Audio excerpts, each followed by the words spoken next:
Mahigit 15 ang nasugatan sa karambola ng 3 bus sa EDSA Busway. Ang ugat, steel plates na itinakip sa mga butas sa kalsada kaya nawalan ng preno ang bus. Nakatutok si Von Aquino. Wasak ang windshield at likurang bahagi ng Admiral Transport Inc. bus na ito nang maipit sa karambola ng 3 bus sa EDSA Bus Carousel sa Balintawak Southbound Station.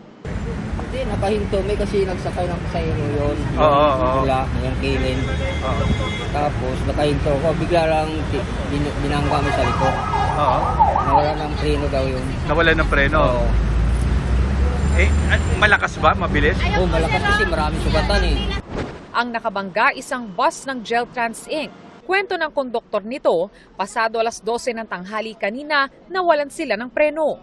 Doon sa ilalim na po na iyon, may tumamang bakal po sa ilalim ng bus at bigla pong nawalan po ng hangin.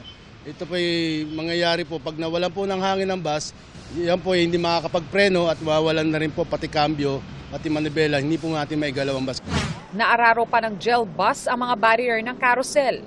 Di kalayuan mula ron sa pinangyarihan ng aksidente, nadaanan daw ng bus itong mga steel plate na itinakip sa butas ng kalsada. Ito yung tinuturo nilang dahilan kung bakit nasira yung kanilang air supply, pati na rin yung kanilang preno.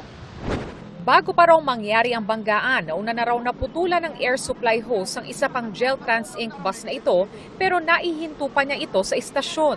Pagdaan namin doon sa may manhole na, kasi may cover yun na flat bar. Pagdaan namin, siguro umangat siya, tinamaan ito, kaya naputol na walang kami rin ng hangin. Naitabi ko, dinasper namin ng pasahero. Ang mga pasahero ng nasira ang bus na ito ang isinakay naman ng Kellen bus. Pero sinalpok na rin ito ng binanggang Admiral bus mula sa likuran. Yung isang gel namin na bus, sira, nauna po sa akin yun eh. Na-trouble na po siya doon. Bali yung sakay niya, pinipick up ko po.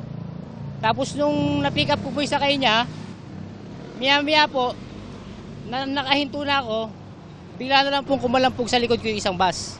Ang mga sugatang pasahero agad daw dinala ng mga ambulansya sa Quezon City General Hospital. Sa inisyal na impormasyon mula sa Quezon City Traffic Sector 1, higit kumulang 15 ang sugatan sa aksidente. Iniimbestigahan para kung sino ang dapat managot sa insidente. Iimbestigahan din daw kung ang steel plates nga ang dahilan kung bakit nasira ang preno ng Geltrans Inc. Para sa GMA Integrated News, Von Aquino, nakatutok, 24 oras.